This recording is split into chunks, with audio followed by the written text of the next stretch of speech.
Hello दोस्तों, कैसे हैं आप लोग। आशा करता हूँ आप सभी एकदम मस्त होंगे।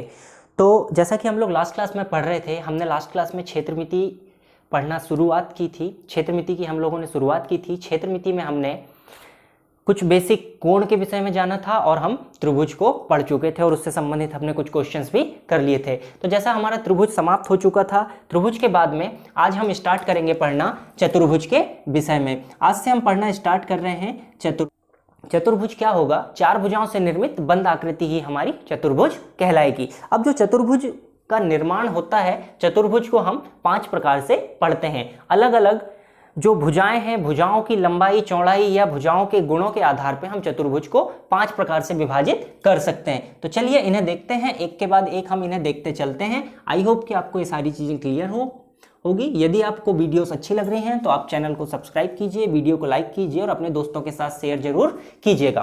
तो चलिए देखते हैं कि सबसे पहला जो प्रकार होता है चतुर्भुज का, जिसे हम कहते हैं वर्ग। तो एक वर्ग क्या होता है, हम सबसे पहले इसके विषय में देखते हैं कि वर्ग एक ऐसी आकृति होती है जिसकी चारों भुजाएं एक समान हो, अर्थात सभी भुजाओं की जो लंबाई होगी वह एक समान होगी। तो देखिए एक वर्ग का मैंने निर्माण किया है, इसे मैं नाम दे देता हूं ABCD। एक हमने जो वर्ग बनाया ये है हमारे पास ABCD। अब देखिए इसके जो विपरीत सिरे हैं, जो शीर्ष हैं विपरीत, यदि हम इन्हें मिला दें तो ये हमारे कहलाएंगे विकर्ण। तो देखिए वर्ग है, इसके जो हमारे पास शीर्ष हैं, शीर्ष कौन से हैं आपके पास A, B, C और D। और यदि हम इसके विकर्ण की बात करें तो देखिए विकर्ण क्या होंगे, AC, A से C तक और दूसरा होगा B से D तक। ये हमारे पास होगा इसके विकर्ण। अब इससे संबंधित हम कुछ फॉर्मूले देख लेते हैं कि वर्ग का क्षेत्रफल क्या होगा। तो देखिए वर्ग का क्षेत्रफल जो होता है, यदि हम इसे निकालें तो वर्ग का क्षेत्रफल होगा लंबाई गुणित चौड़ाई।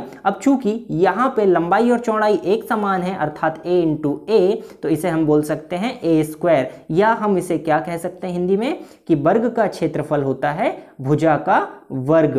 क्या कह सकते हैं कि भुजा के वर्ग के बराबर ही हमारा जो वर्ग है इसका क्षेत्रफल होता है। यदि हम इसके परिमाप की बात करें तो देखिए इसका परिमाप क्या होगा। इसका जो परिमाप होगा, देखिए हम परिमाप लास्ट क्लास में डिस्कस कर चुके हैं कि परिमाप होता है एक बिंदु से जब हम चलना प्रारंभ करते हैं तो उसी बिंदु पर वापस पहुंचने तक हम कितनी दूरी तय करते हैं, वह हमारा कहलाता है परिमाप। तो वर्ग का परिमाप यदि हम देखेंगे तो A plus A plus A plus A, तो वर्ग का परिमाप हो जाएगा 4A। आप ये फॉर्मूला याद रखिएगा कि वर्ग का परिमाप क्या होता है, 4A। यदि हम यहाँ पे वर्ग के विकर्ण की बात करें कि वर्ग का विकर्ण क्या होता है, तो विकर्ण का यहाँ पे फॉर्मूला होता है √2 इंटू A। करनी के अंदर केवल 2 रहेगा A, या हम इसे कह सकते हैं 1.414 और A मतलब भुजा। तो ये होते हैं आपके पास सबसे पहला प्रकार चतुर्भुज का वर्ग, जिसमें आपके पास 4 शीर्ष होंगे ABCD, 4 भुजाएं होंगी A से B, B C, CD और AD। इसका जो क्षेत्रफल होता है वह भुजा के वर्ग के बराबर होता है और परिमाप आपका √2A या 1.414 गुणित भुजा के बराबर होता है। अब देखिए दूसरी आकृति देखते हैं। इसी में चतुर्भुज में जो दूसरी आकृति आपकी निर्मित होती है वह आपकी कहलाती है आयत। अब देखिए आयत एक ऐसी आकृति है जिसमें लंबाई और चौड़ाई उपस्थित हो, अर्थात केवल आमने सामने की भुजाओं के मान एक समान हो। तो देखिए आमने सामने की जो भुजाएं होंगी उनके मान एक समान होंगे। ये आपके पास एक आयत का निर्माण हुआ, इसे हम नाम दे देते हैं ABCD। यह भी 4 भुजाओं से निर्मित है, अर्थात ये एक चतुर्भुज है। यहाँ पर भी जो विकर्ण होंगे वह क्या होंगे, AC और BD। तो इसके जो विकर्ण है वे क्या है, AC और BD। अब देखिए इसमें 2 प्रकार की विमाएं हैं, एक लंबाई है एक चौड़ाई है। तो हम लंबाई ले लेते हैं स्मॉल a और चौड़ाई हम ले लेते हैं स्मॉल b। तो आयत का जो क्षेत्रफल होगा, देखिए इसका क्षेत्रफल यहां पर क्या होगा, क्षेत्रफल हम लेते हैं लंबाई गुणित चौड़ाई, और क्या हो जाएगा, लंबाई कितनी है स्मॉल a, चौड़ाई कितनी है b। तो आयत का क्षेत्रफल होता है लंबाई गुणित चौड़ाई। यदि हम आयत के परिमाप की बात करें तो आयत के परिमाप का फॉर्मूला होता है 2 इंटू A प्लस B। देखिए ये कहां से आएगा, आप A धन B धन A धन B। जब आप A से चलना प्रारंभ करेंगे तो कुल कितनी दूरी तय करेंगे, A plus B plus A plus B, अर्थात 2A प्लस 2B। तो 2 को जब हमने कॉमन लिया तो twice of A plus B। आमने विपरीत भुजाओं का योग, जैसे A और B को हम जोड़ेंगे और उसका 2 गुना कर देंगे तो हमारे पास क्या आ जाएगा, आयत का परिमाप। यदि हम यहाँ पे विकर्ण का फॉर्मूला देखें तो देखिए विकर्ण का फॉर्मूला क्या होगा, यहाँ पे कर्णी के अंदर लंबाई का वर्ग प्लस चौड़ाई का वर्ग, अर्थात A का स्क्वायर प्लस B का स्क्वायर, या आप इसे कह सकते हैं कर्णी के अंदर लंबाई का वर्ग प्लस जो आपके पास चौड़ाई दी हुई है इसका वर्ग हो जाएगा। ये आपका होता है आयत का विकर्ण का फॉर्मूला। अगला चतुर्भुज देखते हैं। अगला चतुर्भुज हमारे पास होगा समांतर चतुर्भुज। अगली आकृति देखते हैं हम समांतर चतुर्भुज। तो देखिए समांतर चतुर्भुज एक ऐसी आकृति होती है जिसमें आमने सामने की भुजाओं की लंबाई समान होती है, आमने सामने की भुजाओं की लंबाई समान होती है और सभी भुजाएं समांतर होती हैं। आमने सामने की भुजाएं बराबर लंबाई की और समांतर होती हैं। तो देखिए इसका निर्माण कुछ इस प्रकार से होता है। ये आपके पास हो गया समांतर चतुर्भुज ए बी सी डी। यदि आप इसमें बात करेंगे तो ए बी की जो लंबाई होगी वह सी डी के बराबर होगी और ए डी की लंबाई बी सी के बराबर होगी। आमने सामने की भुजाएं परस्पर बराबर होंगे, ए बी बराबर होगा सी डी के और आपके पास ए डी बराबर होगा बी सी के। और ये जो भुजाएं जो होती हैं ये परस्पर समांतर होती हैं, अर्थात ए बी समांतर होगा सी डी के और ए डी जो होगी वह समांतर होगी BC के। अब देखिए इसमें कुछ प्रॉपर्टीज और आती हैं कि जो भुजाएं होती हैं वो परस्पर समांतर हैं। इसके साथ ही यहाँ पर जब भी हम क्षेत्रफल ज्ञात करते हैं तो क्षेत्रफल के लिए हमें एक टर्म और चाहिए होती है, वह क्या होती है? इसकी ऊंचाई। तो इसका जो फॉर्मूला होता है कि इसका क्षेत्रफल क्या होगा, तो क्षेत्रफल हम इसके ज्ञात करते हैं किससे? आधार गुणित ऊंचाई से। इसका क्षेत्रफल का फॉर्मूला होगा आधार गुणित ऊंचाई। देखिए आधार यहाँ पे हम मान लेते हैं कि आमने सामने की भुजाएं जब बराबर हैं तो ये दोनों भुजाएं हम A ले लेते हैं, ये इन भुजाओं को हम B ले लेते हैं। तो आपके पास क्षेत्रफल होगा A इंटू H। तो क्षेत्रफल का फॉर्मूला आधार गुणित ऊंचाई, A base into height. Second हम देखते हैं कि इसका परिमाप क्या होगा। तो देखेंगे इसका जब भी आपको परिमाप ज्ञात करना हो तो इसके परिमाप का फॉर्मूला आप लेंगे A plus B plus A plus B, अर्थात twice of A plus B. इसका जो परिमाप होगा वह हो जाएगा 2 गुणित A प्लस बी। अब यदि कभी भी आपको समांतर चतुर्भुज में दो समांतर भुजाओं के बीच की दूरी यदि आपसे पूछा जाए क्वेश्चन में, तो भुजाओं के बीच की दूरी का जो फॉर्मूला होता है भुजाओं के बीच दूरी, तो देखिए भुजाओं के बीच की दूरी आप ज्ञात करेंगे क्षेत्रफल बटे उस भुजा से। जो भी आपको भुजा दी हुई है आप उसकी लंबाई रख सकते हैं। तो देखिए यहाँ पे जो हमने ऊंचाई ली है वह AB और CD भुजा के बीच की दूरी है। यदि आपसे इसी के स्थान पर AD और BC के बीच की दूरी यदि आपसे पूछी जाए, दो भुजाओं के बीच की दूरी पूछी जाए, तो आप क्या करेंगे? क्षेत्रफल के बटे में इस भुजा की लंबाई रख देंगे। कौन सी भुजा? B से A तक, A से B तक या C से D तक आप इस भुजा को रख सकते हैं। हम इससे संबंधित भी क्वेश्चन अभी करेंगे। चलिए अगला देखते हैं समचतुर्भुज।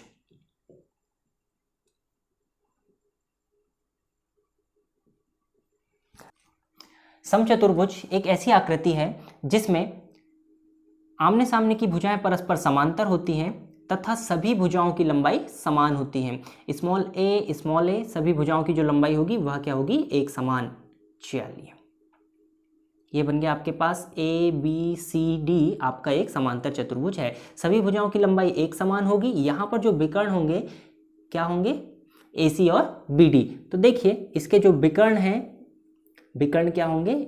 AC और BD। और जो चारों भुजाएं होंगी, चारों भुजाएं एक समान और एक दूसरे के समांतर। विपरीत जो भुजाएं होंगी एक दूसरे के समांतर होंगी, अर्थात जो AB भुजा है वह समांतर होगी CD के और जो AD भुजा है वह समांतर होगी BC के। ये आपको यहाँ पर ध्यान रखना है। एक चीज और आपको ध्यान रखना है कि इसके जो विकर्ण होते हैं, विकर्ण एक दूसरे को लंब समद्विभाजित करते हैं। विकर्ण जो होते हैं एक दूसरे को लंब समद्विभाजित करते हैं। अर्थात इसका मतलब क्या हुआ कि जो विकर्ण होते हैं एक दूसरे को 90 डिग्री पर प्रतिच्छेद करते हैं। विकर्णों के मध्य में जो कोण होता है वह कितना होता है? 90 डिग्री। अब देखिए इसका जो फॉर्मूला होता है, यहाँ पर चूंकि सभी भुजाएं एक समान हैं तो हम यहाँ पर विकर्णों की लंबाई ले लेते हैं। तो देखिए विकर्ण यदि हम AC को मानते हैं कि इसकी लंबाई 20 सेंटीमीटर है और यदि BD विकर्ण को हम लेते हैं, इसकी लंबाई हम ले लेते हैं 30 सेंटीमीटर। तो इसका जो फॉर्मूला होता है कि इसका क्षेत्रफल, समचतुर्भुज का हम क्षेत्रफल किस प्रकार ज्ञात कर सकते हैं? तो देखिए समचतुर्भुज के क्षेत्रफल का फॉर्मूला होता है 1/2 चलिए हम देखते हैं समचतुर्भुज का क्षेत्रफल क्या होता है। तो आप देखेंगे समचतुर्भुज का क्षेत्रफल होता है 1/2 और दोनों विकर्णों का गुणनफल। जो आपके पास विकर्ण होते हैं विकर्णों का गुणनफल यहाँ पर आ जाएगा। इसका क्षेत्रफल ज्ञात करने के लिए हमें विकर्णों की लंबाई की जानकारी होना चाहिए कि हमारे विकर्ण कितने लंबे हैं। तो क्षेत्रफल का फॉर्मूला 1/2 इंटू विकर्णों का गुणनफल। यदि हम इसे लिखना चाहें तो देखिए हमने क्या माने हैं, बी और सी, तो 1/2 बी इंटू सी इसका क्षेत्रफल हो जाएगा। इसके बाद में हम देखते हैं कि इसका परिमाप कितना होगा। तो इसका जो परिमाप होगा आप देख सकते हैं कि यहाँ पर चारों भुजाएं एक समान है, अर्थात परिमाप हमारे पास कितना हो जाएगा 4 इंटू ए। इसके बाद में एक लास्ट और हमारे पास रह जाता है समलम चतुर्भुज। चलिए उसके विषय में हम देखते हैं। चलिए लास्ट हमारे पास रह गया है समलम चतुर्भुज।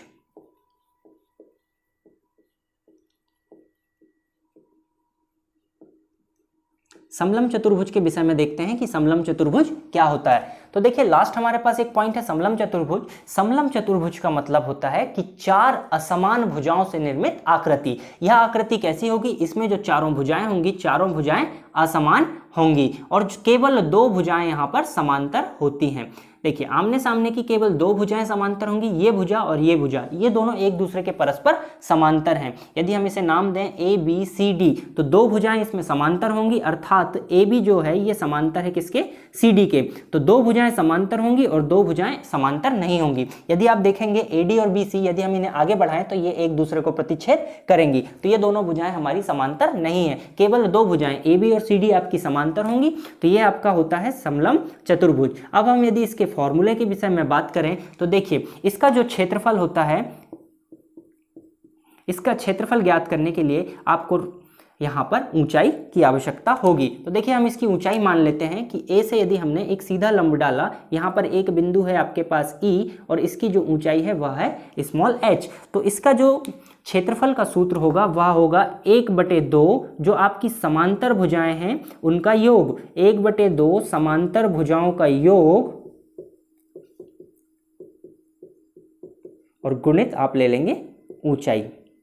ये इसके क्षेत्रफल का फॉर्मूला होगा। अब चूंकि सभी भुजाएं अलग अलग हैं तो मैं इन्हें ए बी सी और डी करके डिनोट कर देता हूं। तो इसका जो परिमाप होगा वह परिमाप क्या होगा, A plus B plus C plus D. इसका जो परिमाप हो जाएगा वह हो जाएगा A plus B plus C plus D, या चारों भुजाओं के योग के बराबर। तो ये आपके पास चतुर्भुज से संबंधित सारे जितने भी प्रकार के चतुर्भुज हैं वो हम कंप्लीट कर चुके हैं। सभी के आप फॉर्मूले नोट कर लीजिएगा। अब हम इससे संबंधित कुछ क्वेश्चन सॉल्व करेंगे।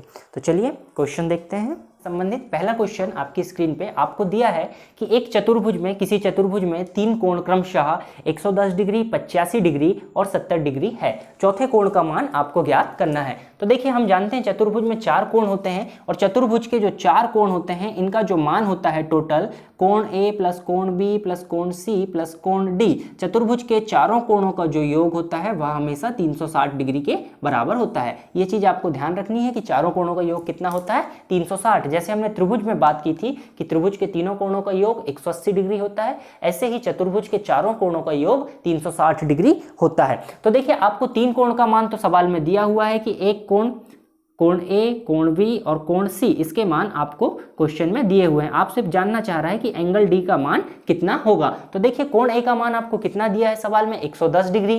पहला जो आपको एंगल दिया है वह दिया है 110 डिग्री, दूसरा एंगल आपको दिया है 85 डिग्री, तीसरा एंगल आपको दिया है 70 डिग्री। तो यदि आप इस फॉर्मूले में मान रखते हैं तो क्या हो जाएगा आपके पास, 110 plus 85 plus 70 plus angle of D is equal to 360। यदि आप इन तीनों को जोड़ें तो चलिए हम इसे जोड़ते हैं, 170 और 110 और 70, 180, 180 और 85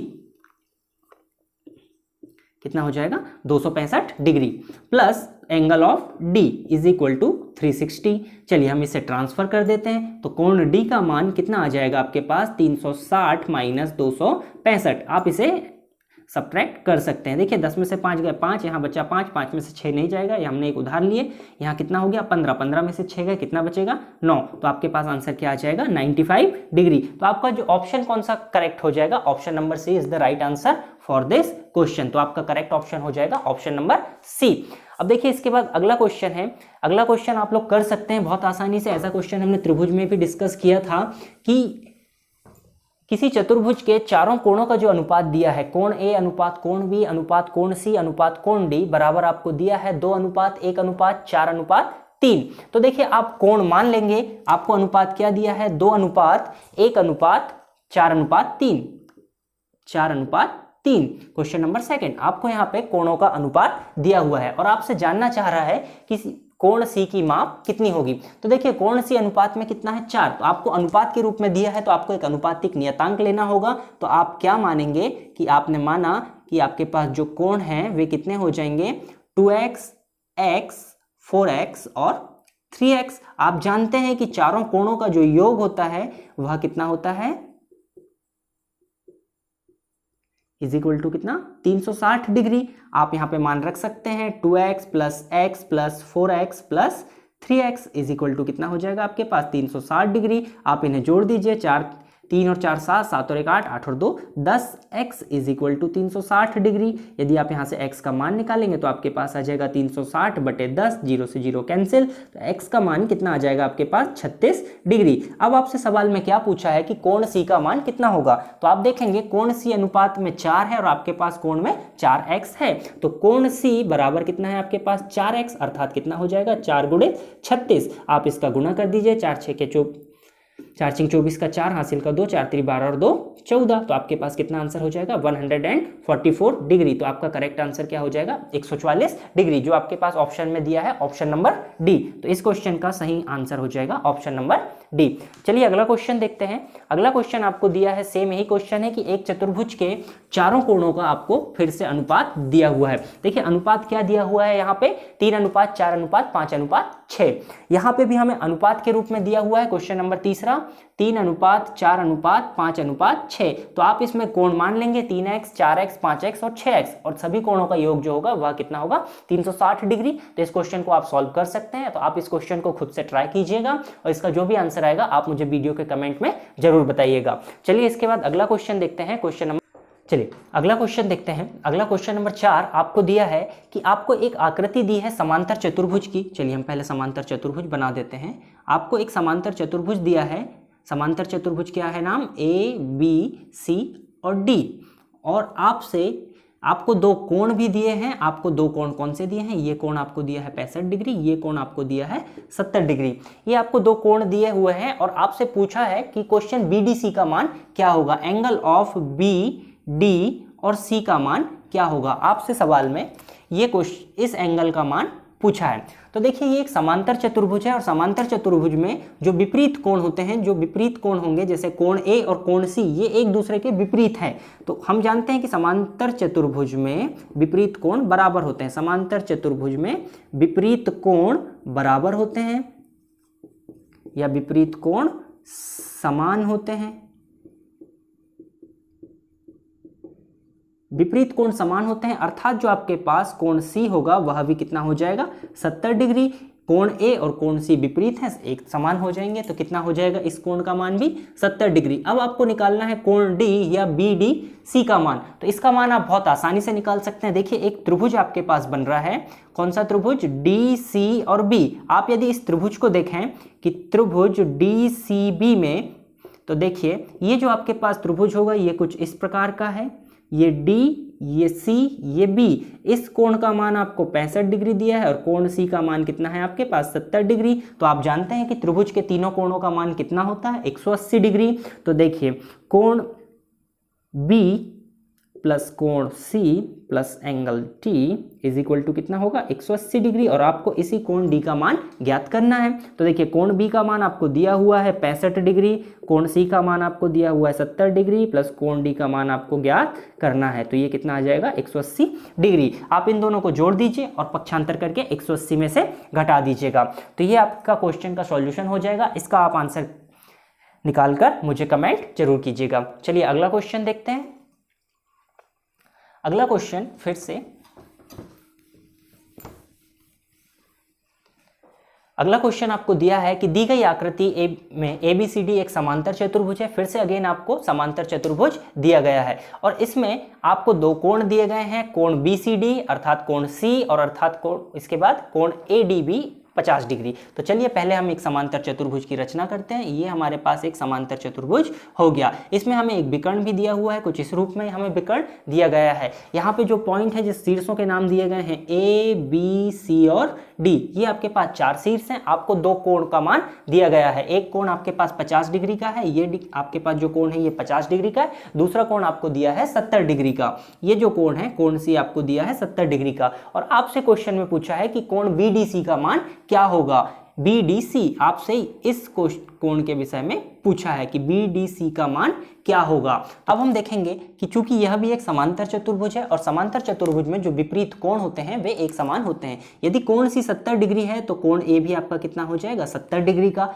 अब आप देख रहे हैं कि जो यहाँ पे हमारे पास जो त्रिभुज बन रहा है ADB या ABD, मैं इस त्रिभुज को अलग से बनाता हूं। ये त्रिभुज हमारे पास कुछ इस प्रकार का है। तो चलिए ये त्रिभुज देखते हैं क्या हुआ हमारे पास, DAB। इसमें जो आपके पास यहाँ पे जो कोण D बन रहा है वह कितना है, 50 डिग्री का, और जो ये कोण बन रहा है ये है 70 डिग्री का। तो हम जानते हैं कि त्रिभुज के तीनों कोणों का योग हमेशा 180 डिग्री होता है। तो 70 और 50 120 डिग्री ये हो गया। तो जो यहाँ रिमेनिंग है ये कितना होगा, 60 डिग्री, क्योंकि 7 और 5 12, 12 और 6 18, 180 डिग्री। तो ये जो कोण होगा, ये कोण आपके पास कितना होगा, 60 डिग्री। और हम एक चीज बहुत अच्छे से जानते हैं कि जब भी यदि हमारे पास एकांतर कोण हो या जेड आकृति में कोण हो, तो यदि ये कोण 60 डिग्री है तो यहाँ पे जो कोण बनेगा वह भी कितना बनेगा, 60 डिग्री। एकांतर कोण हमेशा एक समान होते हैं। यदि ये कोण x डिग्री का है तो यह कोण भी x डिग्री होगा। तो हमारे पास जो कोण होगा BDC, उसका मान कितना हो जाएगा, 60 डिग्री।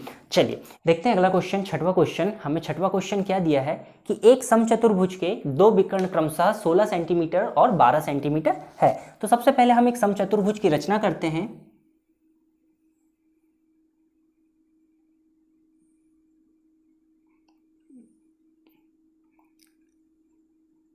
हम एक समचतुर्भुज बनाते हैं ABC और D।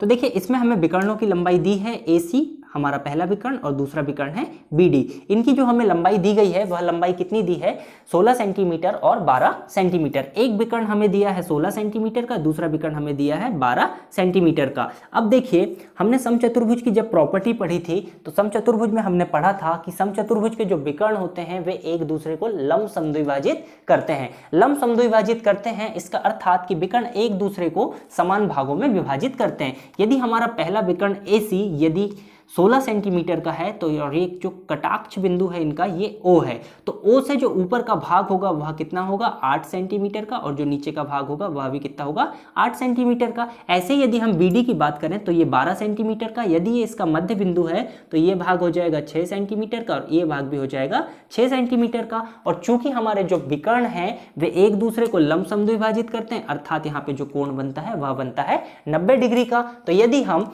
यहाँ पर इसकी भुजाओं के विषय में देखें हम, तो हम कोई भी एक त्रिभुज लेते हैं। हम एक त्रिभुज लेते हैं AOD।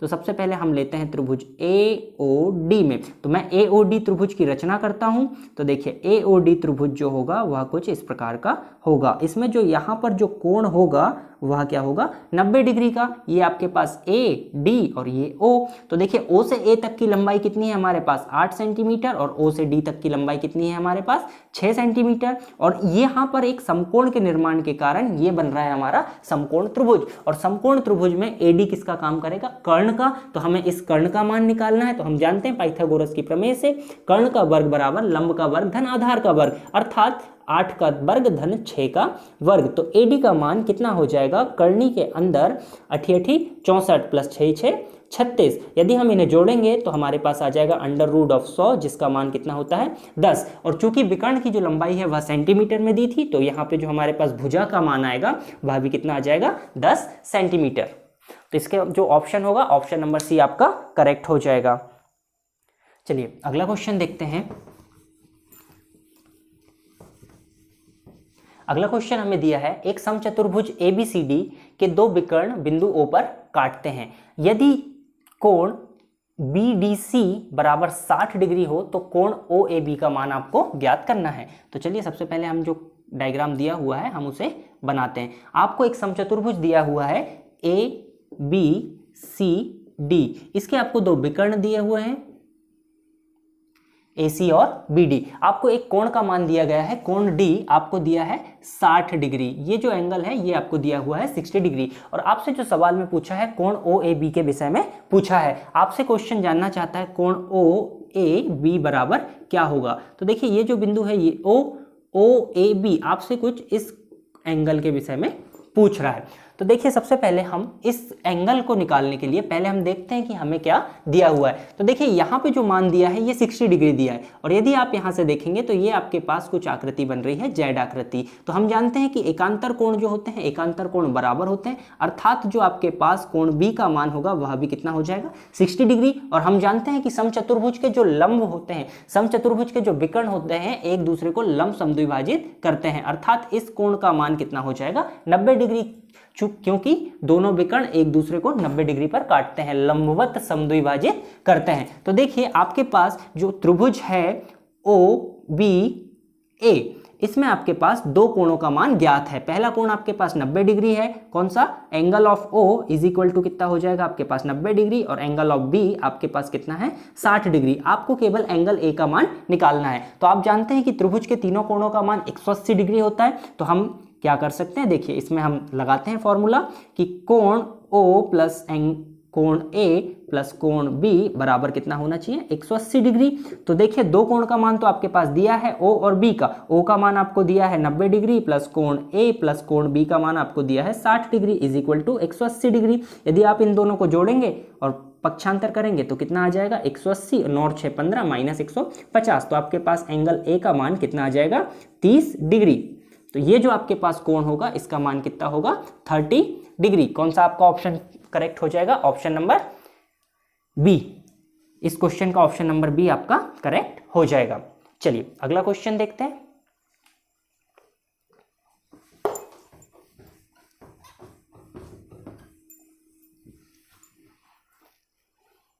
अगला क्वेश्चन आपको दिया है कि एक वर्ग है, एक वर्ग का क्षेत्रफल और विकर्ण ज्ञात कीजिए जिसकी भुजा 1.5 मीटर है। देखिए आपको अगले क्वेश्चन में एक वर्ग दिया हुआ है, ये आपके पास एक स्क्वायर है, इसकी जो भुजा है आपको कितनी दी हुई है, भुजा 1.5 मीटर आपको इसकी भुजा दी हुई है, अर्थात ए का मान आपको दिया है 1.5 मीटर। तो देखिए ये बहुत सिंपल क्वेश्चन है, चूंकि वर्ग की सभी भुजाएं एक समान होती है और हमने इसका क्षेत्रफल क्या पढ़ा था, इसका क्षेत्रफल क्या होता है भुजा का वर्ग।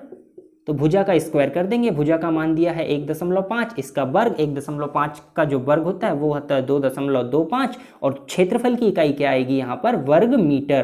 क्षेत्रफल की इकाई क्या आ जाएगी वर्ग मीटर। साथ ही हमने वर्ग के विकर्ण का भी फॉर्मूला पढ़ा था। तो वर्ग का विकर्ण क्या होता है √2 इंटू भुजा। तो यहाँ पर भुजा का मान कितना दिया हुआ है 1.5 मीटर, तो गुणित 1.5, तो आपके पास क्या आ जाएगा आंसर 1.5 करनी 2, और चूंकि विकर्ण एक रेखा होगी तो इसकी जो लंबाई होगी इकाई क्या आएगी मीटर, तो विकर्ण कितना आ जाएगा 1.5 करनी 2 मीटर।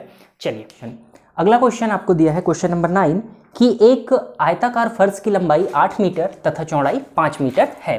तो देखिए आपको सवाल में क्या दिया है, एक आयताकार आपके पास फर्श है, ये बन गया हमारा आयत, हम इसे नाम दे देते हैं ABCD। इस आयताकार फर्श की लंबाई आपको दी हुई है 8 मीटर और चौड़ाई जो आपको दी है वह कितनी दी है 5 मीटर। अब आपसे इसमें पूछा है कि इसका क्षेत्रफल क्या होगा और इसके विकर्ण का मान कितना होगा। तो चलिए हम जानते हैं कि आयत का जो क्षेत्रफल होता है, आयत का क्षेत्रफल कितना होता है लंबाई गुणित चौड़ाई के बराबर। तो देखिए लंबाई और चौड़ाई के मान आपको दिए हुए हैं 8 गुणित 5, तो कितना आ जाएगा आपके पास क्षेत्रफल 40 वर्ग मीटर या मीटर का स्क्वायर, ये आपके पास आ गया क्षेत्रफल। अब सेकंड हमसे इसी क्वेश्चन में पूछा है कि इसके विकर्ण की लंबाई क्या होगी। तो आयत के विकर्ण का फॉर्मूला क्या होता है, आयत के विकर्ण का फॉर्मूला होता है कर्णी के अंदर लंबाई का वर्ग प्लस चौड़ाई का वर्ग।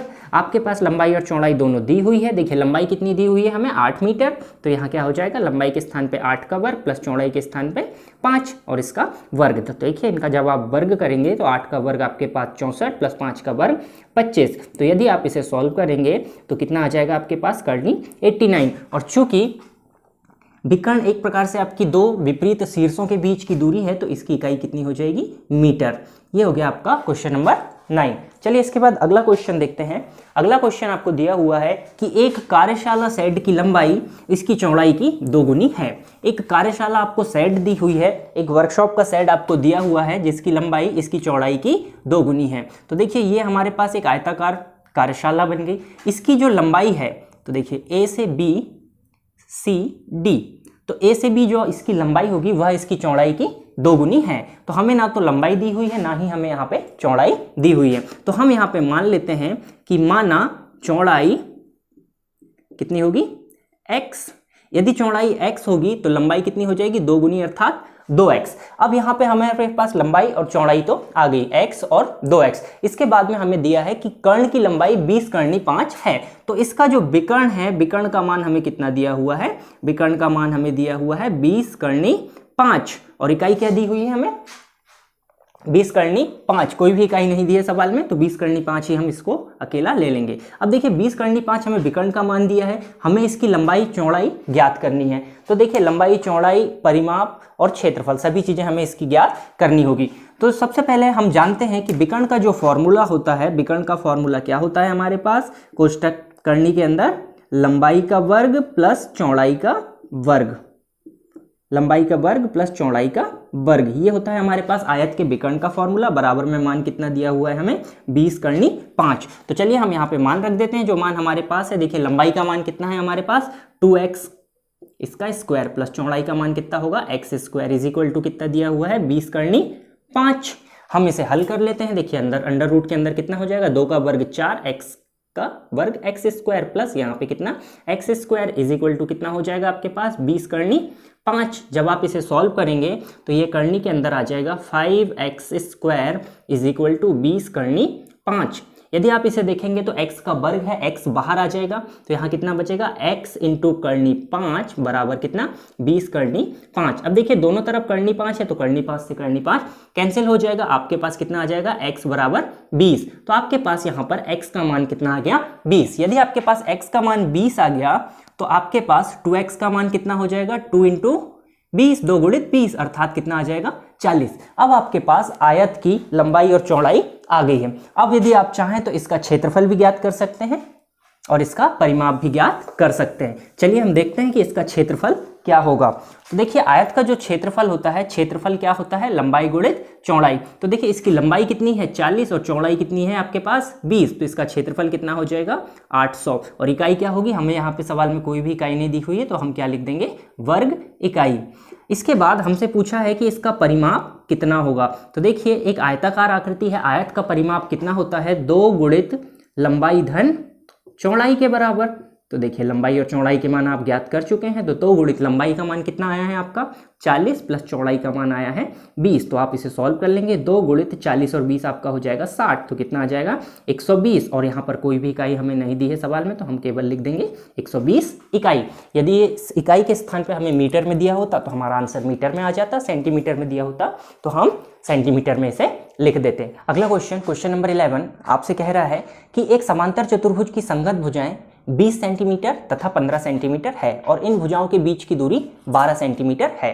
हमें एक समांतर चतुर्भुज की संगत भुजाओं के विषय में दिया हुआ है कि संगत भुजाएं 20 सेंटीमीटर और 15 सेंटीमीटर है और इन भुजाओं के बीच की जो दूरी हमें दी हुई है वह कितनी दी हुई है 12 सेंटीमीटर। तो सबसे पहले हम एक समांतर चतुर्भुज की रचना करते हैं। तो चलिए देखते हैं हम समांतर चतुर्भुज कैसा होता है।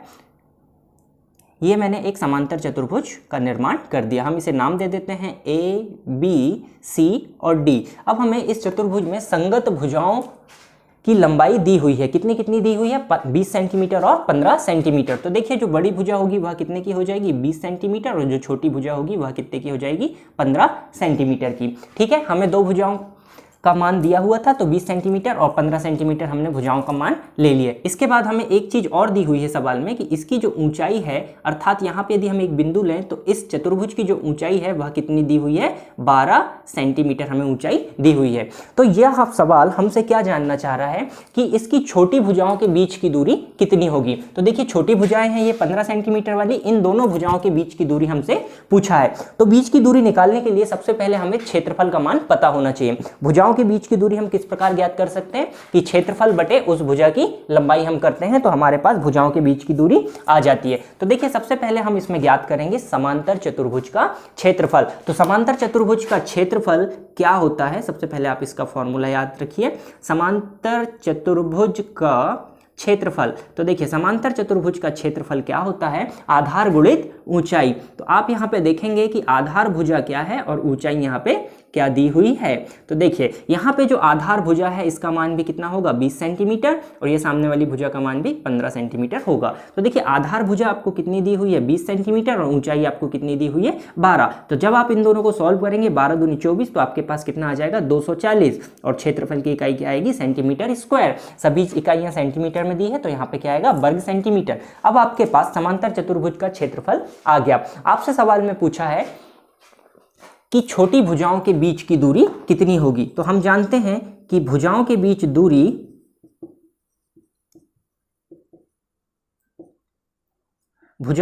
दूरी का जो फॉर्मूला होता है वह कितना होता है, क्षेत्रफल बटे उस भुजा की लंबाई, क्षेत्रफल बटे उस भुजा की लंबाई। अब देखिए क्षेत्रफल हमारे पास कितना आया है, 240 वर्ग सेंटीमीटर, और उस भुजा की लंबाई कितनी हमें दी हुई है, 15 सेंटीमीटर। तो आप इसे सॉल्व कर लेंगे। तो देखिए 15 से इसे काटिए, 15 एक कम 15 और 15 छिक्के 90। तो आपके पास इन भुजाओं के बीच की दूरी कितनी आ जाएगी, 16 सेंटीमीटर। अर्थात इस भुजा से इस भुजा तक की जो दूरी आएगी, यदि हम यहाँ पे एक बिंदु ले लें तो ये दूरी कितनी आ जाएगी, 16 सेंटीमीटर।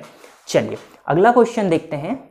तो देखिए अगला क्वेश्चन हमें दिया है कि एक समांतर चतुर्भुज का क्षेत्रफल 162 वर्ग सेंटीमीटर है। एक समांतर चतुर्भुज दिया है जिसका क्षेत्रफल 162 वर्ग सेंटीमीटर है। इसका अक्षांश आधार का 2 गुना है। तो देखिए यहाँ पे एक नया शब्द आता है अक्षांश। अक्षांश का मतलब होता है ऊंचाई से। अक्षांश जो होगा, अक्षांश को आप क्या लेंगे, ऊंचाई के बराबर। अक्षांश का मतलब होता है ऊंचाई। अब आपको क्या दिया है सवाल में, आप देखेंगे कि एक समांतर चतुर्भुज का क्षेत्रफल 162 वर्ग सेंटीमीटर है। यदि इसका अक्षांश इसके आधार का 2 गुना है। यदि हमें आधार नहीं दिया है तो हम यदि आधार को मानते हैं x, तो हमारे पास ऊंचाई कितनी हो जाएगी, ऊंचाई आपके पास हो जाएगी 2x, क्योंकि अक्षांश जो है वह आधार का 2 गुना है। तो हमें यहाँ पे मिल गया आधार और ऊंचाई, और हमें क्या दिया है, समांतर चतुर्भुज का क्षेत्रफल हमें दिया हुआ है। क्षेत्रफल कितना दिया है, 162 वर्ग सेंटीमीटर। और हम जानते हैं कि समांतर चतुर्भुज का जो क्षेत्रफल होता है, क्षेत्रफल का फॉर्मूला क्या होता है, आधार गुणित ऊंचाई। तो यदि हम यहाँ पे आधार गुणित ऊंचाई लगाते हैं तो आधार गुणित ऊंचाई का मान हमें कितना दिया हुआ है, 162, और हमारे पास आधार कितना है, x, और ऊंचाई कितनी है, 2x, बराबर कितना दिया हुआ है, 162। जब आप x का गुणा 2x में करेंगे तो ये कितना आ जाएगा, 2x square is equal to कितना आ जाएगा, 162। तो x square is equal to कितना आ जाएगा, 162 बटे 2। 2 से जब आप इसको काटेंगे तो कितना आ जाएगा, 81। तो x स्क्वायर का मान आपके पास आ गया कितना, 81। जब आप यहाँ से वर्ग का पक्षांतर करेंगे तो क्या आ जाएगा, यहाँ लग जाएगा वर्गमूल, और करनी के अंदर 81 का मान होता है 9।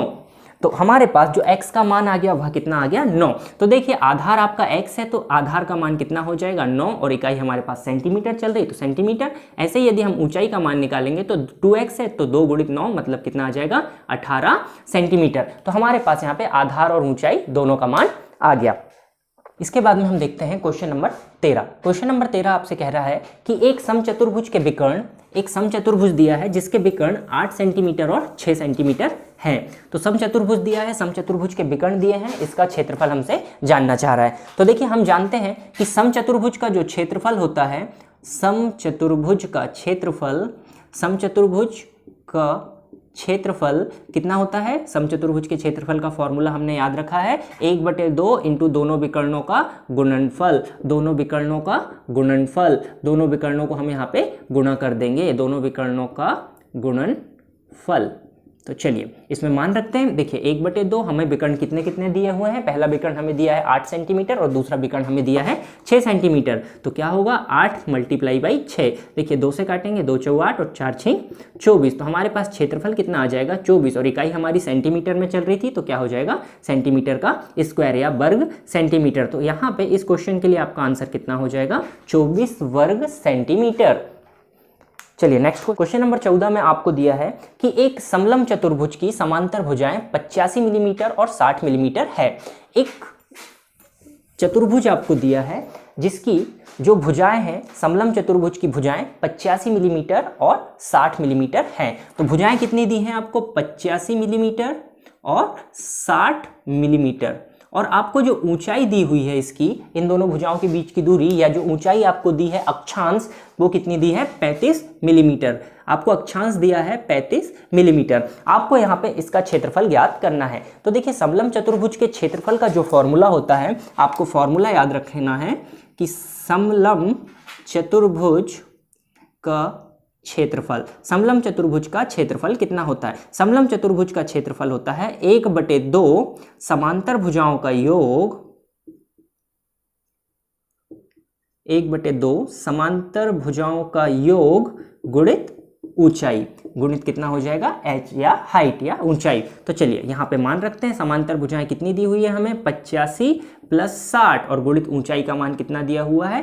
35। तो आप इसे सॉल्व कर सकते हैं। चलिए करते हैं। 1/2 85 और 60 को आप जोड़ेंगे, 5 और 0 5 और 8 और 6 14, 145 × 35। अब आप इसे सॉल्व कर सकते हैं। इसे जब आप गुणा करके सॉल्व करेंगे तो आपका आंसर आ जाएगा। तो इसे आप सॉल्व कीजिएगा, आंसर मुझे कमेंट करके जरूर बताइएगा। चलिए लास्ट क्वेश्चन देखते हैं। हमें एक लास्ट क्वेश्चन दिया हुआ है और बहुत अच्छा क्वेश्चन है, इंपॉर्टेंट क्वेश्चन है आपके लिए। देखिए क्वेश्चन क्या दिया है कि एक नहर का कटाक्ष समलंब चतुर्भुज के आकार का है। एक जो नहर है, नहर का जो कटाक्ष है वह समलंब चतुर्भुज के बराबर का है। तो देखिए एक समलंब चतुर्भुज बनाते हैं। ये हमारे पास एक समलंब चतुर्भुज दिया हुआ है, ठीक है। हमारी जो नहर है वह कुछ इस आकृति की है। यदि हम नहर को सामने से देखें तो इसका जो कटाक्ष है, सामने से हमें जो नहर दिखेगी वह कुछ इस आकृति की दिखेगी। अब इस नहर का जो कटाक्ष है उसमें हमें दिया है कि नहर ऊपर से 15 मीटर चौड़ी और नीचे से 10 मीटर चौड़ी है। तो ऊपर का जो भाग है वह कितना दिया हुआ है? 15 मीटर और नीचे का भाग हमें दिया है 10 मीटर। तो देखिए ये कुछ इस आकृति में होगी। ऊपर का भाग बड़ा होगा, नीचे का भाग छोटा होगा। तो ऊपर का भाग हमें दिया है 15 मीटर, नीचे का भाग हमें दिया है 10 मीटर। इसके बाद हमें क्या दिया है? तथा क्षेत्रफल जो दिया है, इसका जो टोटल हमें एरिया दिया है वह कितना दिया है? 175 वर्ग मीटर स्क्वायर। ये दिया है हमें इसका क्षेत्रफल। हमसे पूछा है कि इसकी जो ऊंचाई होगी वह कितनी होगी, इसकी हमें ऊंचाई पूछा है। तो देखिए हम जानते हैं कि समलंब चतुर्भुज का क्षेत्रफल, समलंब चतुर्भुज का जो क्षेत्रफल होता है वह कितना होता है? 1/2 समांतर भुजाओं का योग। तो देखिए समांतर भुजाएं क्या है हमारे पास? 15 और 10 और मल्टीप्लाई बाई कितना होता है? ऊंचाई। 1/2 समांतर भुजाओं का योग गुणित ऊंचाई h। तो हमें इस h का मान ही ज्ञात करना है। तो और देखिए क्षेत्रफल का मान कितना दिया हुआ है? 175 बराबर कितना हो जाएगा? 1/2 मल्टीप्लाई बाई 15 और 10 कितना हो जाएगा? 25 मल्टीप्लाई बाई h। हमें इस h का मान ज्ञात करना है। तो अब हम बाकी चीज़ों का पक्षांतर कर देंगे। तो देखिए ये जो 2 है ये बटे में है तो यहाँ गुणा में आ जाएगा। 175 गुणित 2 और ये 25 गुणा में है तो ये बटे में आ जाएगा 25 बराबर कितना बचेगा? h। 25 से आप इसको काट सकते हैं, ये जाएगा 7 बार तो 7 दूनी 14। तो आपके पास हाइट कितनी आ जाएगी? 14 मीटर। तो इस क्वेश्चन का जो आंसर हो जाएगा वह कितना हो जाएगा? 14 मीटर हमारी नहर की ऊंचाई हो जाएगी।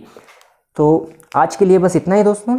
आशा करता हूँ आपको सारे क्वेश्चन समझ में आए होंगे और जो क्वेश्चंस आपको होमवर्क में दिए हैं या जो कैलकुलेशन आपको होमवर्क में दी गई हैं आप उसे सॉल्व करके अपने आंसर कमेंट जरूर कीजिएगा। और वीडियोस आपको कैसी लग रही हैं ये भी आप मुझे कमेंट में जरूर बताइएगा। आपके जो भी सुझाव हो आप कमेंट जरूर कीजिए। यदि आपको वीडियो अच्छी लग रही हो तो वीडियो को लाइक कीजिए, चैनल को सब्सक्राइब कीजिए और अपने दोस्तों को शेयर जरूर कीजिएगा।